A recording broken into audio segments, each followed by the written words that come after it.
Hello friends, आपका स्वागत है एपिस्टेमी टीवी इंडिया में। आज की वीडियो में मैं बात करने वाला हूं एक बहुत बड़े सहारा डस्ट एरोसोल ब्लैंकेट के बारे में। अटलांटिक ओशियन में ट्रेवल कर रहे अफ्रीका के सहारा डेजर्ट से उत्पन्न होने वाली डस्ट स्टॉर्म कोई नई बात नहीं है, लेकिन मौजूदा डस्ट स्टॉर्म काफ़ी तेज़ी से उत्पन्न हो रही है और नासा के सैटेलाइट ने बड़े पैमाने पर जून प्लूम का नज़ारा पेश किया है। नासा और NOAA के सुओमी NPP सैटेलाइट ने दिखाया है कि dust blanket gulf of Mexico से होते हुए सेंट्रल अमेरिका और ईस्टर्न पैसिफिक के कुछ हिस्से तक फैली हुई है। इस इमेज को 24 जून 2020 को Suomi NPP OMPS aerosol index से ली गई है। इसमें आप देख सकते हैं कि डस्ट की लेयर गल्फ ऑफ मैक्सिको से होते हुए यूकेटन पेनिनसुला तक पहुंच चुकी है और प्लूम का सबसे बड़ा और मोटा हिस्सा ईस्टर्न और सेंट्रल अटलांटिक पर दिखाई देता है। नासा सैटेलाइट्स और अन्य रिसोर्सेज का उपयोग डेजर्ट की डस्ट, स्मोक और वोल्केनिक ऐश से बने एरोसोल पार्टिकल्स को ट्रैक करने के लिए करता है। सुओमी NPP में दिखाई देने वाले visible infrared imaging radiometer suite ने ozone mapping and profiling suite nadir mapper के साधन उपलब्ध करवाए, जबकि सुओमी NPP में एरोसोल इंडेक्स के वैल्यूज़ को एब्जॉर्ब किया। OMPS इंडेक्स डेजर्ट की डस्ट जैसे लाइट एब्जॉर्बिंग एरोसोल पार्टिकल्स की उपस्थिति को दर्शाता है। Absorbing aerosol index aerosol layer की थिकनेस और हाइट दोनों से संबंधित है। Absorbing aerosol index volcanic eruption से वोल्केनिक ऐश, वाइल्ड फायर से स्मोक या बर्निंग इवेंट से बायोमास और डेजर्ट डस्ट स्टॉर्म से डस्ट की लॉन्ग रेंज ट्रांसपोर्टेशन की पहचान और ट्रैकिंग के लिए उपयोगी है। ये 24 जून को नासा और NOAA के सुओमी NPP सैटेलाइट से OMPS एरोसोल इंडेक्स और VIIRS विजिबल इमेज का एक कंपोजिट है।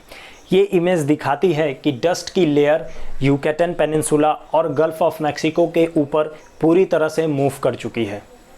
मैरीलैंड के ग्रीनबेल्ट में नासा के गोडार्ड स्पेस फ्लाइट सेंटर के एटमॉस्फेरिक साइंटिस्ट कॉलिन सेफ्टर ने Suomi NPP OMPS absorbing aerosol से इमेजरी और VIIRS इंस्ट्रूमेंट से विजिबल इमेजरी बनाई है और उन्होंने कहा कि 23 और 24 जून को डस्ट की लेयर गल्फ ऑफ मैक्सिको और साउदर्न टेक्सास से होते हुए मैक्सिको के यूकेटन पेनिनसुला के ऊपर पूरी तरह से मूव कर चुकी है। इस पॉइंट पर स्थिति और भी जटिल हो जाती है क्योंकि एब्जॉर्बिंग एरोसोल इंडेक्स सिग्नल को नॉर्थ से आगे बढ़ते हुए टेक्सास, ओक्लाहोमा और नेब्रास्का में देखा गया है। शायद ये साउथ वेस्ट अमेरिका में जलने वाले कई फायर्स के डस्ट और स्मोक का मिश्रण हो सकता है। आप ये भी देख सकते हैं कि डस्ट सेंट्रल अमेरिका के ऊपर से होते हुए ईस्टर्न पैसिफिक में यात्रा की है।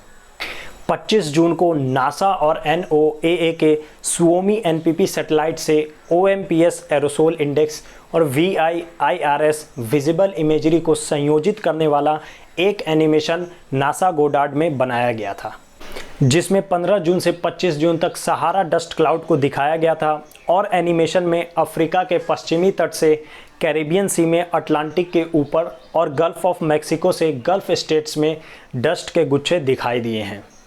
24 जून को नासा और NOAA के सुओमी NPP सैटेलाइट में VIIRS इंस्ट्रूमेंट द्वारा सहारा डस्ट प्लूम की इस ट्रू कलर कंपोजिट इमेज को कैप्चर किया गया था और नियमित अंतराल पर देखी जाने वाली ब्राइट स्ट्रिक्स समुद्र में सूरज की चमक के कारण होती है। एरोसोल पार्टिकल्स इनकमिंग सनलाइट को एब्जॉर्ब करके बिखेर देती है, जिससे विजिबिलिटी कम हो जाती है और ऑप्टिकल डेप्थ बढ़ जाती है। एरोसोल पार्टिकल्स का ह्यूमन हेल्थ, वेदर और क्लाइमेट पर प्रभाव पड़ता है। एरोसोल पार्टिकल्स का उत्पादन ह्यूमन एक्टिविटी सहित कई घटनाओं से होता है, जैसे कि फैक्ट्री से उत्पन्न होने वाले प्रदूषण और प्राकृतिक प्रक्रियाएं जैसे कि डस्ट स्टॉर्म से डस्ट, समुद्री लहरों से समुद्री नमक और वोल्केनो से volcanic ash. Aerosol particles human health को जोखिम में डालता है जब अस्थमा और अन्य रेस्पिरेटरी बीमारी वाले लोगों द्वारा सांस ली जाती है। एरोसोल पार्टिकल्स पृथ्वी को ठंडा और गर्म रखने के साथ साथ क्लाउड फॉर्मेशन को बढ़ाने और रोकने के द्वारा वेदर और क्लाइमेट को भी प्रभावित करता है। 18 जून को नासा के अर्थ ऑब्जर्वेटरी ने नोट की कि प्ल्यूम के सबसे मोटे हिस्से पूरे अटलांटिक ओशियन पर 2500 किलोमीटर तक फैले दिखाई दिए हैं और ये प्ल्यूम 24 जून तक लगभग 8000 किलोमीटर तक फैल गए हैं। अफ्रीका से उत्पन्न होने वाली डस्ट नॉर्थ और साउथ अमेरिका के एयर क्वालिटी इंडेक्स को प्रभावित कर सकती है यदि इसे ग्राउंड लेवल पर मिक्स किया जाएगा। लेकिन डस्ट भी एक महत्वपूर्ण इकोलॉजिकल रोल निभा सकती है, जैसे कि अमेज़न में सॉइल फर्टिलिटी, कैरिबियन में समुद्र तटों का निर्माण, अफ्रीका से सहारा एयर लेयर के प्रकोप से जुड़ी ड्राई, वार्म और विंडी कंडीशंस ट्रॉपिकल साइक्लोन के फॉर्मेशन और इंटेंसिफिकेशन को भी दबा सकती है। कॉलिन सेफ्टर ने कहा कि हालांकि सागर से लेकर अमेरिका तक के समुद्रों में डस्ट का ट्रांसपोर्टेशन असामान्य नहीं है, लेकिन इस विशेष इवेंट का साइज और स्ट्रेंथ काफ़ी असामान्य है।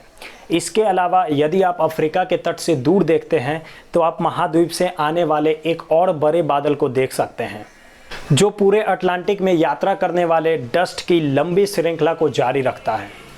फिलहाल आज की वीडियो में इतना ही, मिलते हैं आपसे अगली वीडियो में। आई होप आपको वीडियो पसंद आया होगा। अगर आपको वीडियो पसंद आया है तो लाइक करें।